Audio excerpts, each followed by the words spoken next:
সোহিনীকে কুলোটা বলে অপমান করাতে সবার সামনে চন্দ্রকে থাপ্পড় মেরে উচিত শিক্ষা দিল সোহিনী। অবাক হয়ে যায় সবাই। এমনটাই দেখবে, তাই বিস্তারিত জানতে প্লিজ আমাদের চ্যানেলটি সাবস্ক্রাইব করে পাশে থেকো। এবারের পর্বের শুরুতেই পিসিমণি বলে, শোন বুবলাই, আগে নিজে একটা বাড়ি কর, তারপর বলবি যে আমার বাড়ি। অন্যের বাড়িতে থেকে আবার এত দাপট কিসের রে? বুবলাই বলে, কি বলতে চাইছো তুমি পিসিমণি? এটা আমার বাড়ি, এখান থেকে আমাকে কেউ বের করতে পারবে না। আমার জন্ম এখানে, আমার মৃত্যুও এখানেই হবে। আমি এখানেই থাকবো, দেখবো কার কত ক্ষমতা আমাকে এ বাড়ি থেকে বের করার। কমলিনী বলে, শোন, কোর্ট থেকে যখন লোক এসে কান ধরে টানতে টানতে হিড়হিড় করে টানতে টানতে বাইরে বের করে দেবে, তখন বেশ ভালো লাগবে। ওই লোকটা তো এতদিনও ওই কাজটা করে উঠতে পারেনি, এবার কোর্ট সেই কাজটা করবে। আর তখনই মিঠি বলে, ঠাম্মি, তোমাদের এত বড় সাহস হয় কি করে? তোমরা আমার মায়ের সঙ্গে এভাবে কথা বলছো, আমার মাকে অপমান করছো। আমার মা কখন কোথায় যাবে না যাবে সেটা কি তোমাদেরকে বলে যাবে নাকি? তোমাদের এত অধিকার, এত সাহস হয় কি করে আমার মায়ের সঙ্গে এভাবে কথা বলার? আমার মায়ের সঙ্গে একদম এভাবে কথা বলবে না। বুবলাই বলে, আরে যাবে কোথায়? গিয়েছে তো ওই স্বতন্ত্র বোসের সঙ্গে দেখা করতে। আচ্ছা মা, ওই স্বতন্ত্র বোস তোমার তোমার নামে পুজো দেয় কেন বলো তো? আর তখনই কমলিনী রেগে গিয়ে বলে, কেন দেবে না? ওই লোকটা আমার মঙ্গল চায়, সেই জন্য আমার জন্য পুজো করে, আমার জন্য পুজো দিতে গিয়েছে। চন্দ্র বলে, আচ্ছা কমলিনী, মানলাম নতুন তোমার মঙ্গল চাই, কিন্তু আমি তো তোমার স্বামী, আমি কি তোমার মঙ্গল চাই না বলো? তুমি যাওয়ার সময় তো একবার আমাকে সাথে করে নিয়ে যেতে পারতে। আমি তোমার স্বামী, এখন তুমি আমাকে না নিয়ে গিয়ে অন্য কাউকে তোমার সাথে করে নিয়ে যাবে, সেটা তো তোমার ছেলে মেয়েদের চোখে লাগবেই, তাই না? আর তখনই কমলিনী বলে, তোমার এত বড় সাহস হয় কি করে? তুমি এ ধরনের কথা বলছো? যে লোকটার একটা স্ত্রী আর সন্তান এসে এরকম ভাবে তাকে ফাঁসিয়ে দিয়ে যেতে পারে, সে লোকটার আবার এত বড় বড় কথা? সে লুকিয়ে লুকিয়ে বিয়ে করবে, সন্তান বাচ্চা ফোটাবে, সেই লোকটার আবার এত বড় বড় কথা? সে নাকি আবার আমার স্বামী হওয়ার অধিকার দেখায়। শোনো, তোমাদের না রুচির ঠিক নেই, বুঝতে পেরেছো? যেমন তোমার মা এত কাল ধরে তোমার মায়ের সেবা যত্ন করেছে, আজ বেমালুম সবকিছু ভুলে গিয়েছে। ঠাম্মি বলে, ছাড়ো তো ওসব কথা। শোনো, স্বামী যাই করুক না কেন, সেটা স্বামীই হয়। বিয়ে হচ্ছে 7 জন্মের বন্ধন, সেটা এত দ্রুত ছিন্ন করা যায় না। কমলিনী বলে, মা, কোন মুখে এই কথা বলছেন বলুন তো? আমি তো ডিভোর্সটা কোনো না কোনোভাবে পেয়ে যাব। আজ না হয় কাল আমি ডিভোর্সটা করে নেব। তখন কি আপনি এই কথা বলতে পারবেন? ঠাম্মি বলে, ও মা, এসব আবার কি কথা? হ্যাঁ। কমলিনী বলে, হ্যাঁ, এই বিয়েটা থেকে আমি মুক্তি চাই, এই বিয়েটাতে আমি থাকতে চাই না।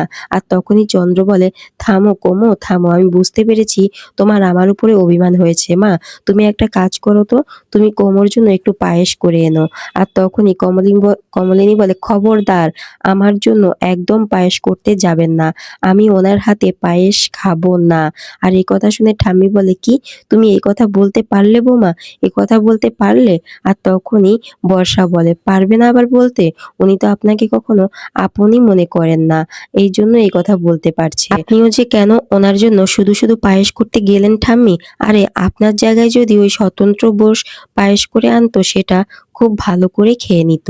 আর তখনই কমলিনী বলে, হ্যাঁ, খেয়ে নিতাম, কেননা ওই পায়েসে ভালোবাসা থাকতো, সম্মান থাকতো, সেই জন্য ওই পায়েসটা খেয়ে নিতে পারতাম। তখনই সেখানে সোহিনী আর সোহিনীর মেয়ে চলে আসে।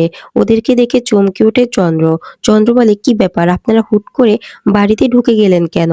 সোহিনী বলে, এছাড়া আমাদের কোনো উপায় ছিল না। সোহিলিয়া বলে, পাপা, তুমি আমাদেরকে এভাবে হোটেলে ছেড়ে চলে আসলে কেন বলো তো?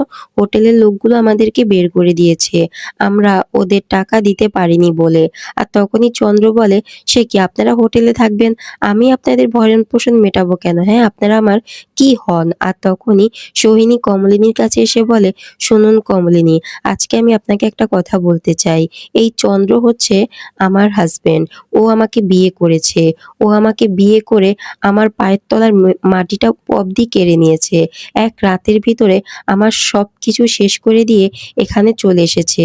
জানেন তো, হোটেলে যখন আমার সঙ্গে দেখা করতে যায়, আমার স্বামীর পরিচয় দেয়, আর এখানে এসে বলে যে ও নাকি আশ্রমে ছিল। বিশ্বাস করুন, উনি আমার স্বামী। চন্দ্র বলে, "আমি যে আপনাকে বিয়ে করেছি তার কোনো প্রমাণ আছে?" আর তখনই সোহিনী বলে, "ছি, ছি! তুমি এভাবে বলতে পারছো?" চন্দ্র বলে, "হ্যাঁ, কেন বলতে পারবো না?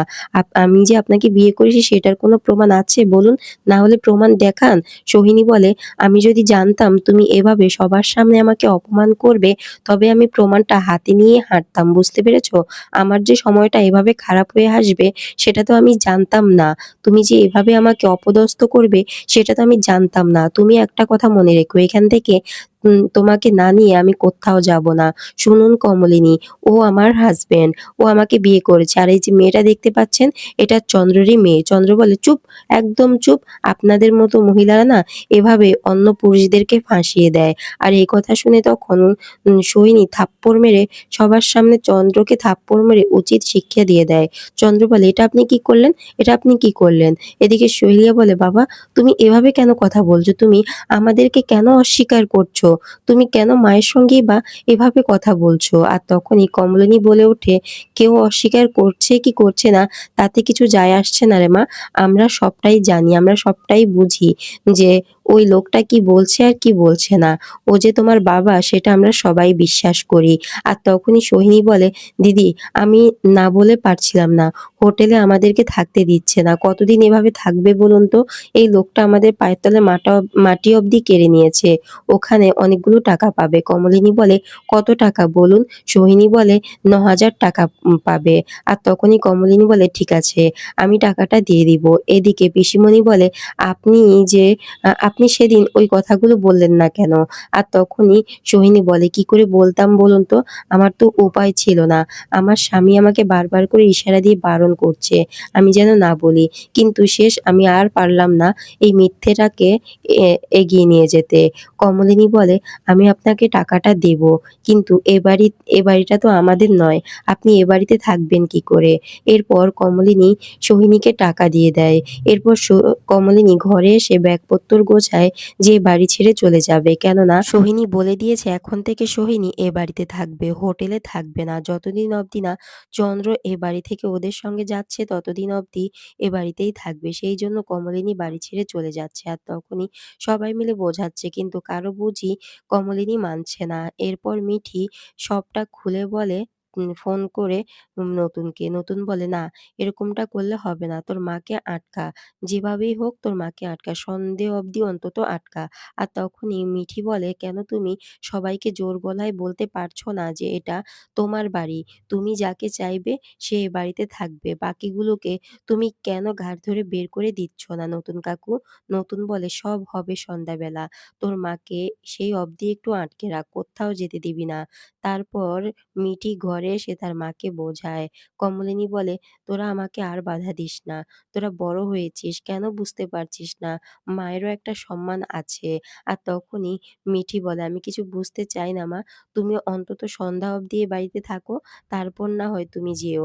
এরপর মিঠির চোখের দিকে তাকিয়ে মিঠিকে জড়িয়ে ধরল কমলিনী। ওদিকে পিসিমণি কমলিনী কাকুমণিকে ফোন করে সবটা জানায়। আর বলে, "আপনারা প্লিজ চলে আসুন। বৌদিকে আটকে রাখা যাচ্ছে না। ওই যে ওই মহিলা এ বাড়িতে এসেছে। ও নাকি এখন থেকে এ বাড়িতে থাকবে। সেই জন্য বৌদি চলে যাচ্ছে। কিন্তু বৌদিকে যেতে দিলে হবে না। আপনারা প্লিজ একটু চলে আসুন।" এরপর কাকুমণি বলে, "চিন্তা করবে না। আমি এক্ষুনি আসছি।" তো বন্ধুরা, এই ছিল আজকের পর্ব। কেমন লাগলো অবশ্যই কমেন্ট করে জানাবে। ধন্যবাদ।